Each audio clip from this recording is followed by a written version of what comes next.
Welcome to the Scott Townsend Show, brought to you by Dietzo Man Productions.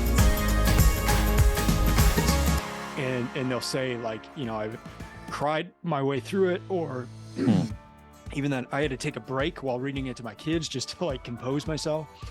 So I never got the sense that it was a children's book.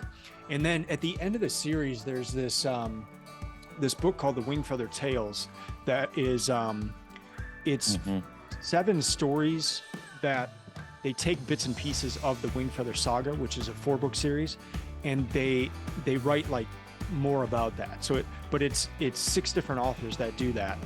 And I got to the final tale in this book, and it's almost half of this book, and it's written by Doug McCullough, and it was like on a different level. I was not expecting it, and I've never cried reading a book, and I cried reading that story.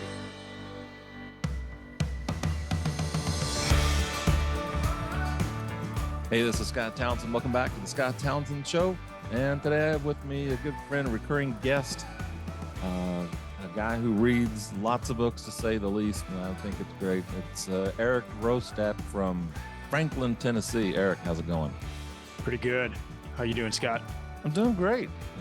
Been enjoying. Good to see you again. Yeah, good to see you too. Have enjoyed following you on Instagram, looking at the books that you post that you've been reading, your podcast. For those of you listening, Erik is a prolific reader, but he's also a great analyst, and he's super consistent when it comes to reading, analyzing, reviewing books, and has a very thoughtful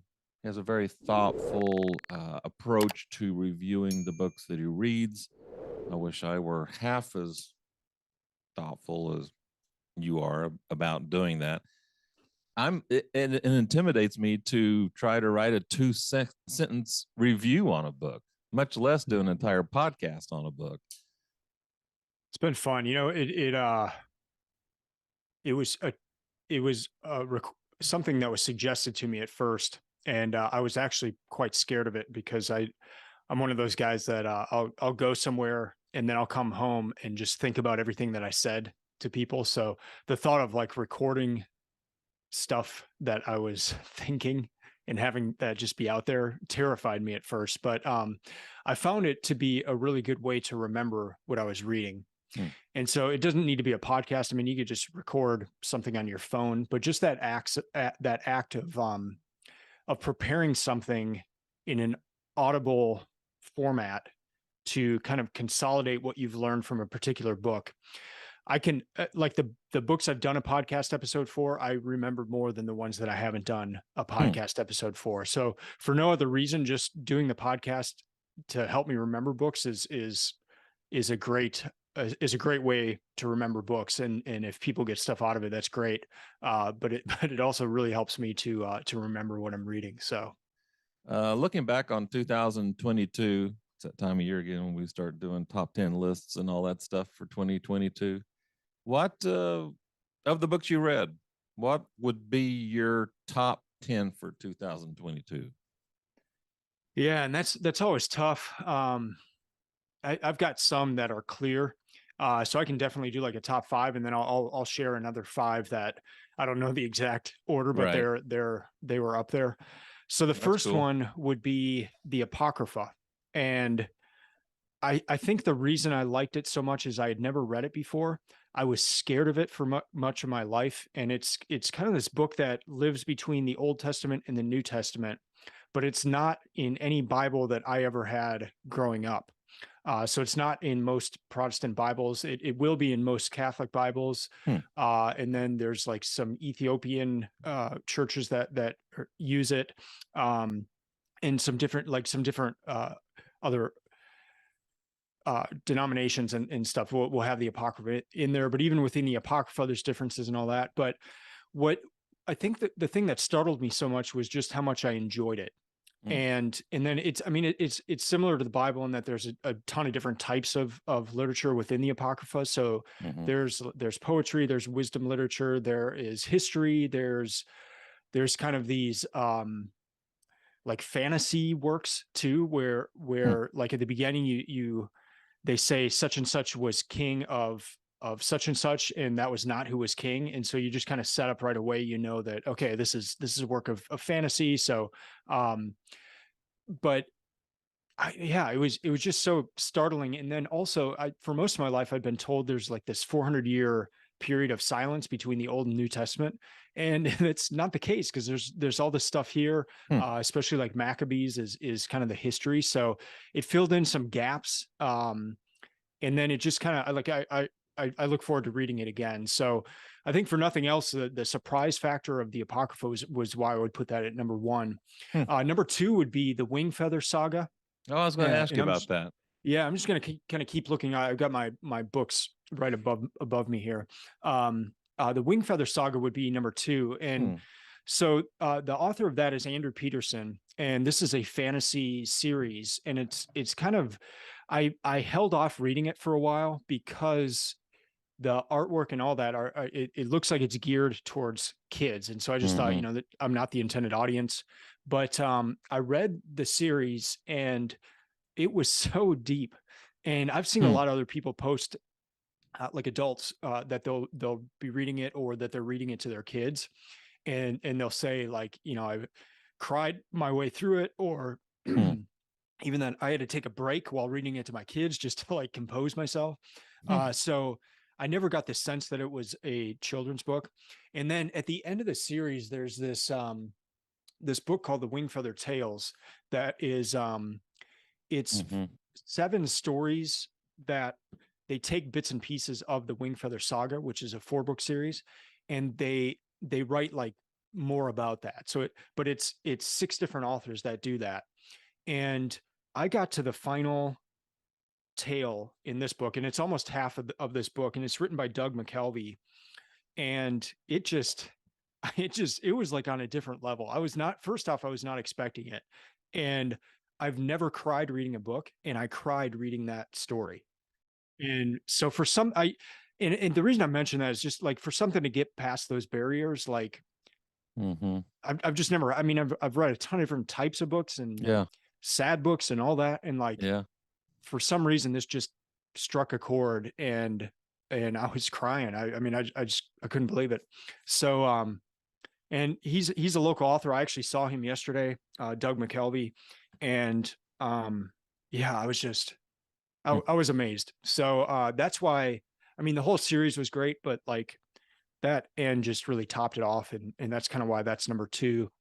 Can I ask you a question? Can I ask you a question about the Wingfeather? On the first one, the artwork looks like something that Don Bluth would have designed. Who did the cover for? Let me look. It says who illustrated it. Yeah, I can't remember his name off the top of my head, but does it say inside the cover? Yeah. Gosh, I'll have to get back with you on that. Yeah. Okay. Oh yeah, cover illustrations by Nicholas Cole. Oh, okay. Or no, sorry. Cover design by Brandon McCullough, and then illustrations by Nicholas Cole. Yeah, so it should be Nicholas Cole who did that. Okay, I was wrong.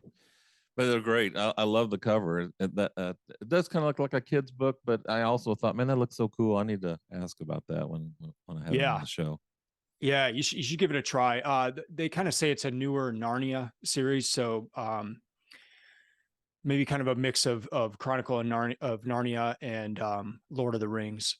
Okay. So yeah, I'll definitely and it gets dark. list. Like, it's dark, it's deep, but there's it's so deep, and it was really good. So number 3, I would put Invisible Man by Ralph Ellison.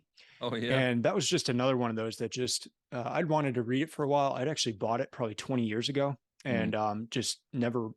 I only got like 100 pages in, but read it again this year, and just I was blown away. A lot of levels to that, and it was written, I think. I better not speculate, but a while. Within the 1900s, but I thought it was just as appropriate and timely now as when it was written. So earlier last 1900s. I would say somewhere. 1940s. Let me pull it Yeah, off. I got like an that's old all right. Yeah, that's paperback cool. version here, but yeah, it's just one of those. 1947 was when it 47. was published. Mhm. Yeah, it's one of those where it's like it's almost more timely now, perhaps, than when it was written. I mean, he just nails so much, even like a guy getting killed by the cops and just the aftermath. And I mean, just like that's just one example, but there's just such vivid scenes in that book that you can't get it out of your head. It's yeah, it's really good. After that, I'd put Jaber Crow by Wendell Berry, and Jaber Crow. yeah, that's this one here. Okay. So Wendell Berry he lives in Kentucky, and he writes essays and poetry, and then novels, and this is a novel, and this is the first book I ever read by him. He's got one essay called "Why I Don't Use a Computer." So like he doesn't use a computer. He believes in farming, and like having your own land to farm, having a community, and so like he's a really neat guy. But he wrote these books, and this is one of his more popular one, but Jaber Crow. But then they're all like it's the Port William membership. It's like it all happens within this one area. So he's got different novels, and they're of different people's names. And so you get like everyone lives in the same area, but you're getting this side of the story from those different characters based on who it is. So this one's Jaber Crow, and so you're getting it from his point of view, but then you're hearing some of the other names of the people that are the titles of his other novels. But this one just it's one of those like I wanted to be Jaber Crow by the end of the book. Oh, yeah. And I love that. And you know, some novel, I mean, like Crime and Punishment, you don't want to be the main character. He's a psycho, but like, Yeah. but it's, you know, it's an important novel. Like this one, I would say it's an important novel, and you want to be like the guy you're reading about. So that's Mhm. cool. And then the other one is Sir Gibby by George MacDonald. And what's funny is I read Jaber Crow and Sir Gibby back to back, and they're actually very similar. George MacDonald was an 1800s writer. He heavily influenced C.S. Lewis, Neil Gaiman, Tolkien, and he's my wife's favorite author. So I try to read a book by him each year. But it was just funny reading them back to back because Wendell Berry is alive right now, and the two books were very similar. And with Sir Gibby, like I wanted to be Sir Gibby by the end of the book as well. And so it was neat reading those two, but those would be numbers 4 and 5 on the list. And then just in like no particular order, kind of 5 others that I really enjoyed. I read, so I did this.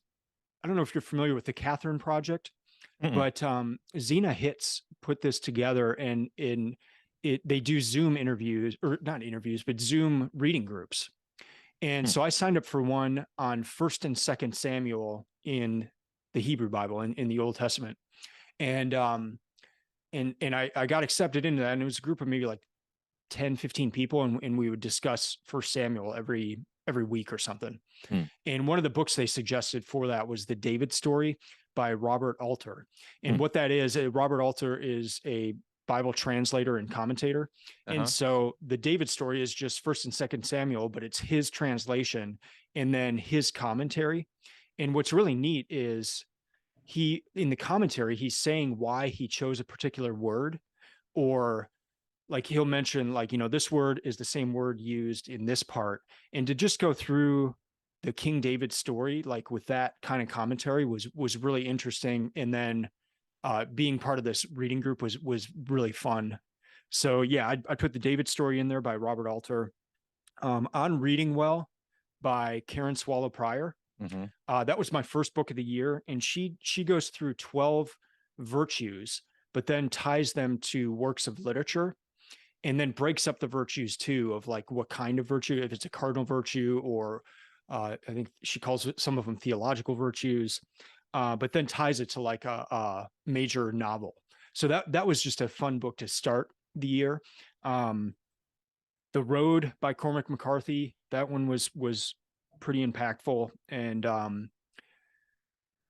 Yeah, I have a history with Cormac McCarthy. I read Blood Meridian in 2017 and hated it, like despised it, hated it with a passion, Wow. Why? and stated that in my podcast of like Why is why that? I hated it. It's very violent. It's I didn't see the point of it, and I couldn't get past the gratuitous violence in that book. Hmm. Um, and I stated that in my podcast episode about that book in 2017. And I got so much negative feedback of that, of like, Oh yeah. you didn't give the book a try. Like, this is pathetic. And so what I did is 2 years ago, I gave it another try. And it was a total shift for me. Like Huh. I loved it the second time reading it. And partly because I just did some more research too of like what was he trying to do in this book? What does it refer to? Like he makes all these references to other books, like to Moby Dick, to the Bible, like all these other works. And so just kind of like digging in deeper, it gave me a much greater appreciation of the Hmm. book. And so that's kind of my Cormac McCarthy story. So going into the road this year, I just kind of went in with that mentality, and um, just really enjoyed it. And Cormac McCarthy helps me become a better reader, because he just has these little turns of phrase in the book, and you're like, that's a really weird way of saying what he just said. And a lot of those are in there for a reason. Like Hmm. I think he wants you to ask, why was it stated that way? Because Mhm. sometimes it refers to another work, like another book, or it's something that like is going to show up later, and it's just a really cool thing. And so it just makes you become a better reader.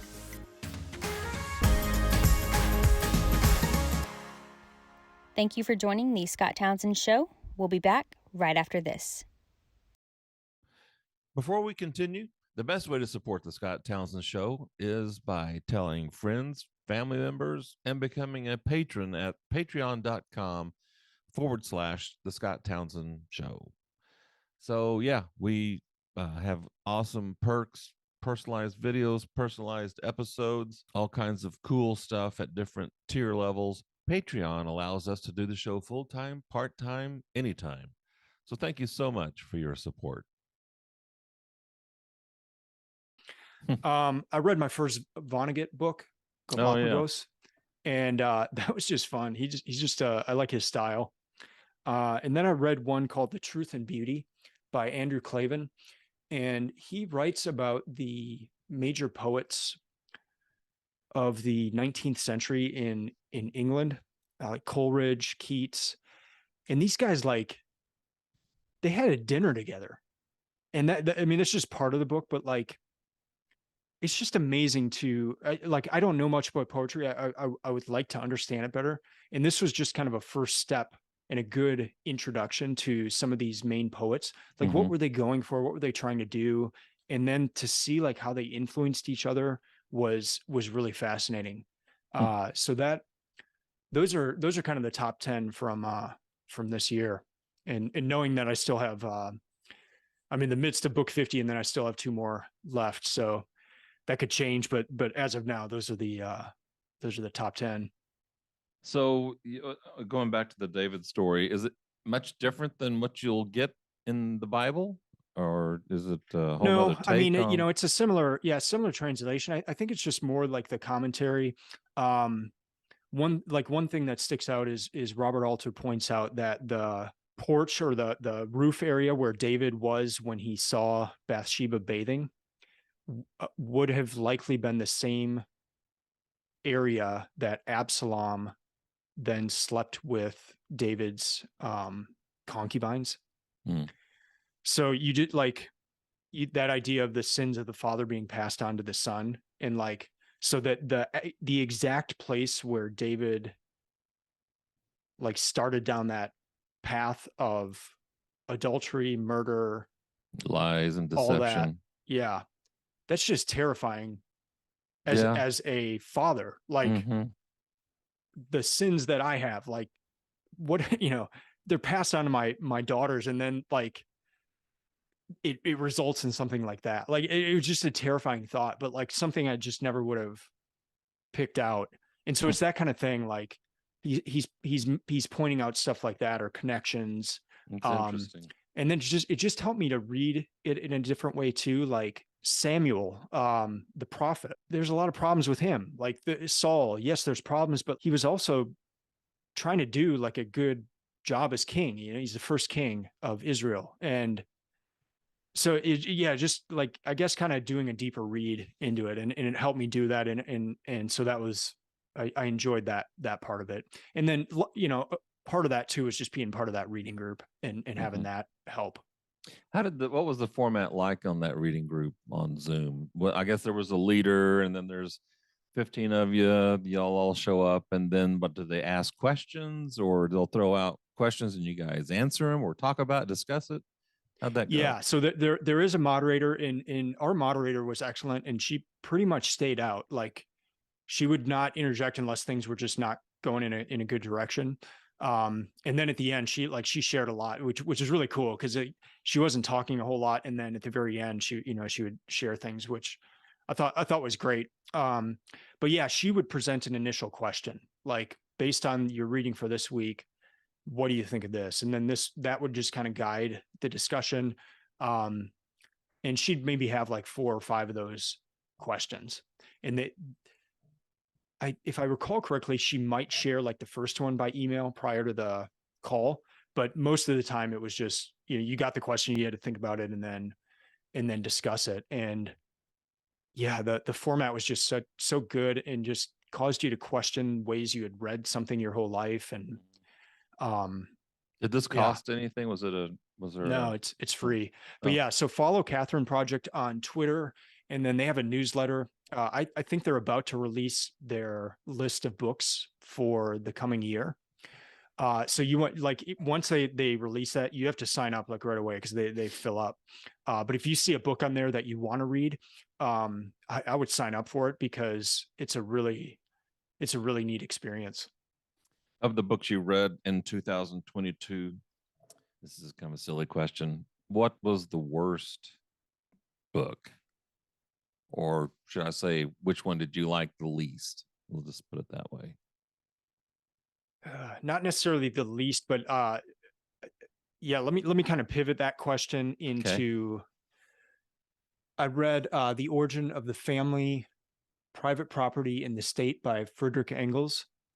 And that it was a book given to me by a friend, and he said, you need to read this. And this is a friend who grew up in Soviet Russia, so he grew up under communism. And he said, you need to read this, because this is kind of a guidebook on how to put communism into a country. So whereas the Communist Manifesto might be more on the economic side, like the Origin of the Family is more on the cultural side. Like how would you institute communism, or get it going into a society? So he said, you need to read this just to see, and then also read it to see if you notice any similarities in terms of things you hear on the news, or ways our country is progressing. Like, so I kind of went in with that mentality, and then read the book and covered it on the podcast. And I got some feedback of like, you read this completely incorrectly. Like, you completely missed the point of this book. And I heard it from a couple of different people. And one of my main points in my podcast episode, I said, Engels is calling for revolution. Like, he's talking about these things, and then in the middle of the book, he just drops down and says, he called for the revolution to happen, of what he's saying would happen in a family. And in the feedback I got, that people were saying he doesn't do that at all. Like, he's basically acting as a prophet, and he's saying, hey, if a society moves towards communism, this is what will happen to the family. And I looked back at the book, in the parts that I read as him calling for revolution, he did not do that at all. And so for me, it was like a really good lesson. It's not necessarily my least favorite book, but it's the one I had the most trouble with. And I think the main reason I had so much trouble is I went in thinking the book was going to be one way and was kind of told, and then just like, I don't know much about communism. But like, I just kind of went in thinking it would be a certain thing. And then I read that into the book, and it kind of shocked me going back to the book and seeing that that was not in there at all. And I'd read that into it. And so I don't think, like, the two people that were writing to me about how I got it wrong, I don't necessarily think that they're 100% right either in what they said the book was about, but I know that I read it incorrectly. And that was a very important lesson for me. I try to keep all my podcast episodes up, even if I just butcher the book. I actually took that one down because I didn't want somebody to listen to it and think that that's what the book was actually about. Other ones where I like just say stupid things about the book that I leave those up, and I'm embarrassed about them. But like, that was the first podcast episode I've taken down because I just got it so wrong. And part of that was I kind of went in with this mentality. So it was a good lesson to me. Like, you need to be careful how you enter a book and how you present your preconceived ideas to the book. Like, at some level, you just need to come to the book and see what it says. But even if you read the book and you read into that, that's your take, right? I mean, that's how you read it. But it was such that he did not call for revolution. I was saying that he was calling for this to happen. He was not. He was saying this is what could or would happen if a society is moving in this direction. But that's very different than, that's a description or a prediction. That's very different than saying, hey, I want you to try to do this in your country, or let's start doing this. That's a very different thing. And that's kudos to you for giving it another shot and being willing to change your position once you took another second look at it. Of the books in 2023 coming up, just a couple of questions. I'll close it with this. Do you buy all your books at once at the beginning of the year? Usually. Oftentimes I'll have a lot of them already. So like, I know it's a book that I want to read. So I've purchased it in the past. And then, yeah, just because like part of the project is the visual component in terms of I'm highlighting what I'm reading on Instagram and that sort of thing. I'd like to have all the books at the beginning of the year just so I can show, like, this is where I'm at in my reading list right now of all the books. And then it also just helps me, like, I've got the books in order of how I've read them from 2017 to today. So that just helps me mentally, like, yeah, I read that book between this one and that one. And just like even seeing them in order just kind of helps me remember what they're about and that kind of thing. So I try to buy them at the beginning of the year for any ones that I don't have. Right. The ones that are coming up in 2023. So your process is you already know what you're going to read in 23, right? Yeah. And then you're going to randomize it, or how do you pick which one to start with? Yeah. So I've been doing what I'm calling phase one from 2017 to 2022. And then I'm making a major shift in the reading project for 2023. And so some of these things I've done in the past, I'm changing. I've loved how I've done it, and we'll probably go back to that at some point. But I came to the point where, and partly it's from these books that I've been buying for the last 20 years. I looked at my shelves and was just like, there's a lot of what are called kind of the great books that I own that I have never read. And I just know from the past 6 years for this project, if I don't make a determined plan to read books, that I'll find other books to read. But I really want to read, like, I do not want to die not having read the great books. And so I'm shifting to phase 2 of this reading project next year, and I'm going to read through the great books. And I expect it to take 10 years at least. But you said, do you have your reading list planned for 2023? I pretty much have my reading list planned for the next 10 years. So I made a list of 200, and it kind of ends up being authors, because I don't want to just read one book by Plato or one by Aristotle. So it's kind of like, I'm going to try to limit it to 200 authors and then read the great books that are by these authors. And I've consulted a ton of lists. I've sent this list to a bunch of people I respect to get their feedback.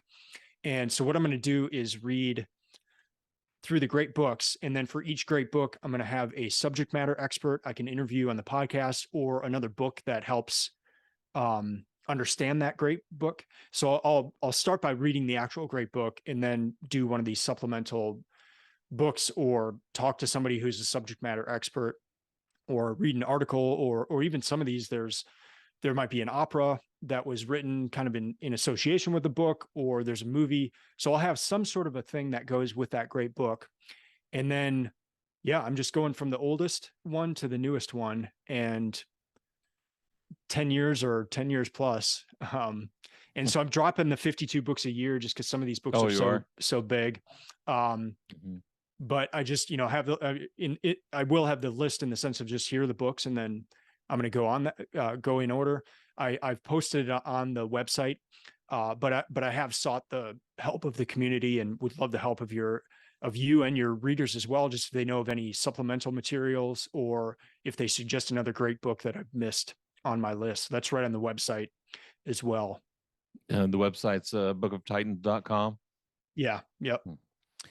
Of the books for this next year, can you give us a little hint of which ones you might really be looking forward to? Yeah. Well, one thing I'm going to do is I'm going to start each year. So I'm going to read the great books 8 of the 12 months out of every year. And then I'll have 4 months set aside just for extracurricular reading and other things. So like each January and February, I'm going to start off each year reading the Bible in a different translation or version of the Bible. And I from reading it for this project, I know it takes about 2 months for me. So each year I'm going to start that. It's just something I want to do. And so each year I'm starting with that. Then March through June, I will read the great books. July, I'm going to take off for what I'm calling extracurricular reading. So just books that come up that I want to read, or I'm business manager at a bookstore, and we have a lot of local authors. I like to read some of their books, and then, so July, that'll be extracurricular. August through November will be back to the great books. And then December, I'll take each December off as well as kind of extracurricular reading, just to not get burned out and all that. So yeah, so for next year, I'll be reading the Iliad, the Odyssey. I've read them before, but it's a long time ago. So I'm looking forward to going through those. The very first book on the list is the Epic of Gilgamesh, and that's one of the oldest known books. So I'm looking forward to that. And then, yeah, I just get into some, like, especially the first year, I'll be getting into some of the Greek writers. And again, it's just one of those things, like, these are books I've wanted to read my whole life, and I've been intimidated by them. I've been scared to read them. But I've wanted to read them. And so I'm really excited about getting going on this. The Count of Monte Cristo is one of those books for me. It's intimidating. It's thick. Yeah. And yeah, but I do want to read it. So I guess I need to put that on my list for this next year. Yeah. That's a good one. I'm also going to open this project up, well, in a couple ways. One is just if people are interested in doing it with me. And I've had some people say, I'm, maybe not interested in doing the whole thing, but would be interested in joining you on some of the books. And then the other thing I want to do is, especially with the bookstore where I'm business manager, is to hold some kind of like reading clubs, kind of like the Catherine Project I was telling you about, but do them where it would be in person, but also available where we video it in Zoom and that sort of thing as well. So that would not be for all the books, but maybe 4 books a year where there's some sort of a reading group to help. And there's a lot of, there are a lot of people in Franklin, Tennessee here, or just greater Nashville who have mentioned they'd be interested in doing that. So I'm excited about that. I mean, some of these guys are professors where they've taught this, and would just really add to the conversation. And so I like having a mix of experts, but then also amateurs, where because amateurs will put like, and I consider myself an amateur, like sometimes we'll pull stuff out that it's almost like going to an art museum with a kid, Mhm. and they'll pull stuff out and you're like, I never noticed that, but that's a really neat thing to think about. And I Mhm. think sometimes like subject matter experts, you can kind of just get so like funneled into a way of thinking to where it's good to have a mix of amateurs and professionals in these reading groups, to where the professionals can tell you like, hey, this is what was going on in Greece at this time that this was written, and this is why they would have used this word or this phrase or put the book in this format. This would have been an oral tradition for many years before it was ever Right. written down. Mhm. That kind of stuff, and then also just having people sharing the things that are coming up to them, having never read it before. Yeah, I want to be a part of that. So Cool. I'll be watching out for that. If people want to follow you or get more information, um, how do they either get in touch with you or follow along with what you're reading? Yeah, I'd say best thing is I'm probably most active on Instagram. In terms of like the great books, I go to my website, booksoftitans.com, and then I've got an option to sign up for a newsletter. And you can one of the options on there is the great books. Like you can just do the regular newsletter, or say I'm interested in the great books, or joining you in the great books. And then I'll have a special email newsletter list for that.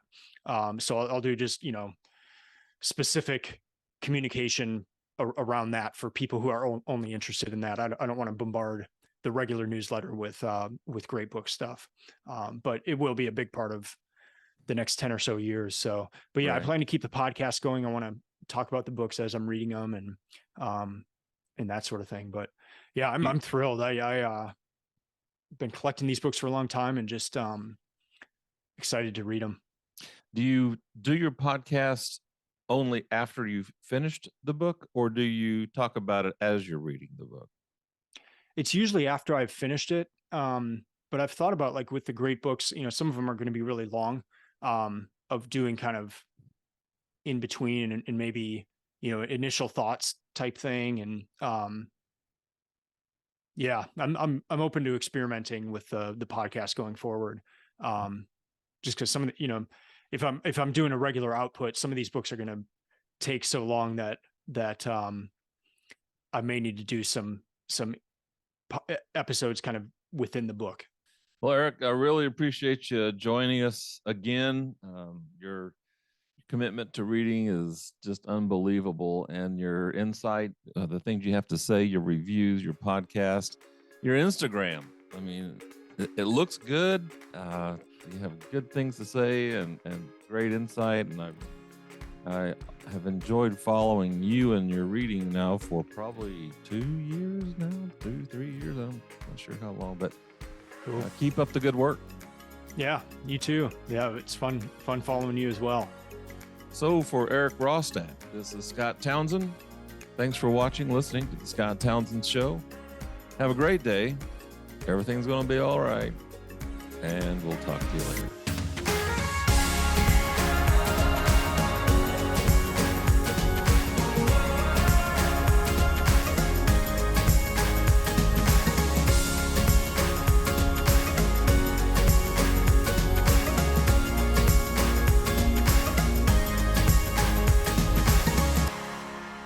The Scott Townsend Show is a Dietzo Man production.